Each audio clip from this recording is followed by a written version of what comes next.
அரியலூரில் புறா பிடிக்க சென்ற 30 அடி கிணற்றின் உள்ளே விழுந்த சிறுவன். ஜெயங்கொண்டம் தீயணைப்புத் துறையினர் மீட்பு. அரியலூர் மாவட்டம் உடையார்பாளையம் அருகே உள்ள வடகடல் கிராமத்தை சேர்ந்த சிறுவன் சந்தோஷ் 8ஆம் வகுப்பு படித்து வருகிறான்.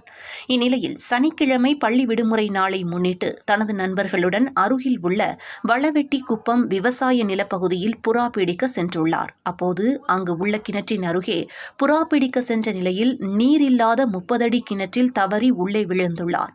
இதில் கை கால் பகுதியில் பலத்த காயம் ஏற்பட்ட நிலையில் மற்ற சிறுவர்கள் தகவல் தர இதுகுறித்து தகவல் அறிந்த ஜெயங்கொண்டம் தீயணைப்புத் துறையினர், நிலைய அலுவலர் ராஜா தலைமையிலான தீயணைப்பு வீரர்கள் சிறுவனை மீட்டு 108 ஆம்புலன்ஸ் மூலம் ஜெயங்கொண்டம் அரசு தலைமை மருத்துவமனைக்கு சிகிச்சைக்காக அனுப்பி வைத்தனர். இதுகுறித்து உடையார்பாளையம் காவல்துறையினர் விசாரணை மேற்கொண்டு வருகின்றனர்.